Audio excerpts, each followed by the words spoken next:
Hello everyone, Marco Collective Gamer CG77 here, and today will be a quick overview of the Killer Instinct Arcade 1-up system. Of course, 3/4 scale. I did wait till there were some sales before picking it up. I really didn't want to spend $6.99, so I did wait till it dropped down to $3.99 before I picked it up.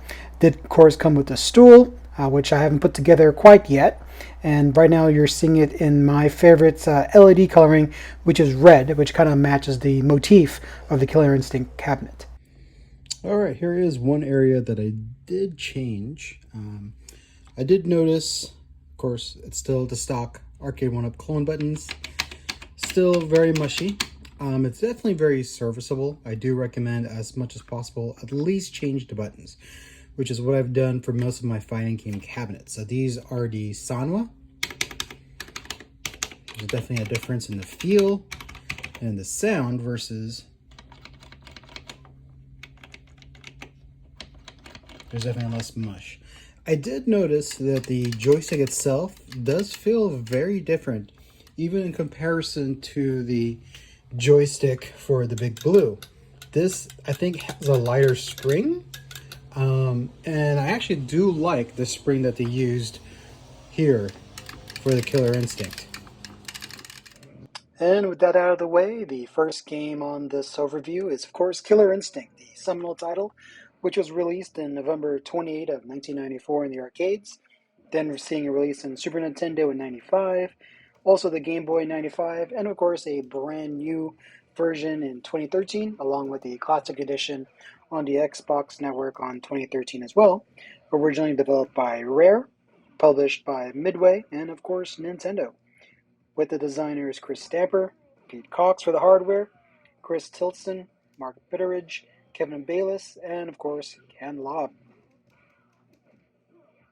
Of course, this game took some Street Fighter influences, also some Mortal Kombat, while also introducing its own kind of combo system, which of course comes with the Ultra combo breakers, which were pretty violent for its time, and also quite bombastic, since the arcade developers really ramped up the volume so you could hear it as soon as you stepped into the arcade.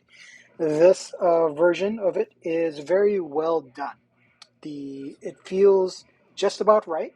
I will admit I didn't get as much chance to play it in the arcade, as it was pretty expensive at that time, at least for me, especially when I had to go on a monthly allowance. And also, I didn't have a Super Nintendo at that time growing up, so I didn't get a chance to really master it. So a lot of the gameplay that you see here are kind of really based on kind of Street Fighter type motions. There's definitely much higher combo sets which you can perform, though I will be trying to learn. The conversion itself is really well done. The graphics, sound effects, of course, translated over very well. And you do have an option to hooking this up to an external sound system. The built-in speakers are pretty decent when it comes to the kind of the mids and the highs, but it's really lacking in the bass. And that's just because the sound system itself. But with that said, if you were to hook up an external sound system, you would easily rock the house. The gameplay, spot on. I do still have to learn more of the extended combos per character. But as far as the control and feel, definitely feels very familiar and feels very authentic to the original. Definitely no qualms recommending the first game on that front.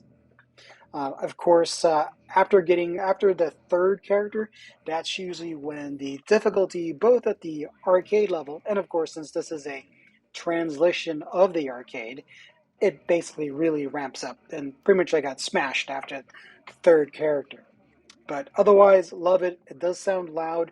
I did have to crank it up to about 14 to get it to about the right stage when it comes to the volume. But as far as the graphics, sound effects, and gameplay, completely intact, and definitely nothing that took away from the experience.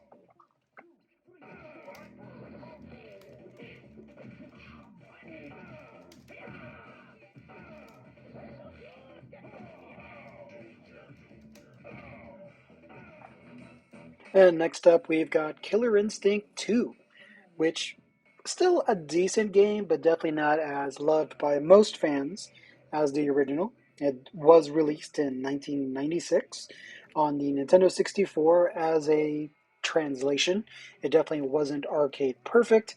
And unfortunately, thanks to the Nintendo 64 controller, it was really hard gameplay wise. It also was released, or should I say, re released on the Xbox One back in 2014. Still developed by Rare, published by Nintendo and Midway. Designed by Chris Tilston, Kevin Bayliss, Mark Bitteridge, with, of course, artists such as Kevin Bayliss, Tim Stamper, Chris Seaver, and Adrian Smith, and also composer Robin Beanland. And for this game, again, as I mentioned earlier, wasn't quite as well received as the original. Actually being able to play this again, because honestly, the last time I played this was way back in 1996 when I picked it up day one for the Nintendo 64, and I still enjoyed it, though I did lament the fact that I had to use the N64 controller to play the fighting game. And as many of you may or may not know, playing the original, the N64 control pad was definitely not the best when it came to fighting games. Fortunately, you could use analog stick, but of course that deteriorated your stick much faster. This translation feels very authentic to the arcade. Um, and as far as the extra characters, the kind of reset move sets, and the refinement of the combo system, still translated over very well. And really, again, no qualms again to the graphics, the gameplay, and everything else that actually was included on this port. I didn't get the chance to really play either title online. Unfortunately, there just wasn't a lot of lobbies or open games that were playing online. And unfortunately, there was no spectator mode, so I could watch other people play and kind of really learn some of the combos. And the next game included in this cabinet is Battletoads, the arcade game. Also produced by Rare, definitely in the vein of Final Fight, kind of your classic side-scrolling beat 'em up. I actually think this is a fun title. Definitely a quarter muncher. The only negative is it's a three-player game, and this is only a two-player arcade system. So my only gripe is you can't really play three players on this game. Um, don't know if this is playable online. I didn't see any online games, so it probably isn't. The gameplay wise, still a lot of fun. The graphics are well animated. There is quite a bit of humor when it comes to the arcade itself, to the game itself, and the animation. In fact, some of the bosses or some of the larger characters actually get punched in their kind of nether region, which is for a teenager or a preteen. It's pretty funny back in those days when this game came out. Still a pretty standard beat 'em up, a decent amount of difficulty once you get to the later levels, and a good translation and port. I am glad to have this on here.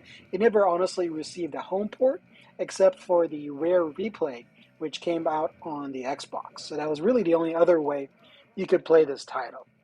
And in a way, I do prefer that version because I believe that version was three-player. Otherwise, this game still a fun game to play. Definitely a better title than I think than the next two that I'll be kind of going over pretty quickly.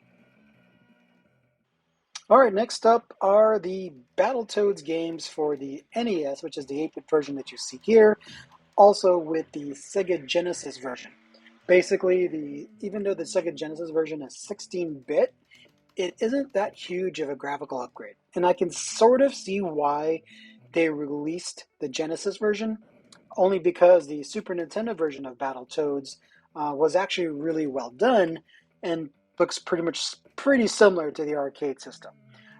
So for me, these two titles were nice to kind of see. Honestly, wasn't really a huge fan of these ports, so I didn't play it on Nintendo or even the Genesis. So for me, these were kind of throwaway titles. I'm sure there are definitely fans out there of the NES and Sega Genesis versions, but I was definitely more a fan of the arcade, Super Nintendo, and the Xbox port of the arcade game. And with that out of the way, I can definitely recommend this Arcade1up Killer Instinct, especially if you can find it on sale for $3.99 or lower. I think if you're a fan of KI 1, 2, or the arcade Battletoads, definitely worth a pickup at that price. Anything higher than that $3.99, I probably wouldn't recommend. And of course, just wait for the Pro version or when those prices drop. I do recommend changing the buttons from the stock mushy Arcade1up clones to at least Sanwa buttons or hap buttons if you desire. I personally didn't have to change the arcade stick. I was okay with the clone. What I did do is I did change the octagonal gates and actually got a Sanwa gate. That's really the only change that I had done to my Arcade1up. So far, I would give this an 8 out of 10. I would have given it a 9 if, like other games that Arcade1up has introduced, that they would actually have a spectator mode. So fingers crossed. Hopefully they'll add that to the future. Probably not, because more than likely they're probably looking forward to their next arcade machines. If it had that, I would have given it a 9 out of 10. But solid 8 out of 10 if you can get it for $3.99 or lower. Anything higher than that would basically definitely drop the grade. But overall, this was a great Arcade1up, especially at $3.99. So everyone, thanks for watching. Till the next video.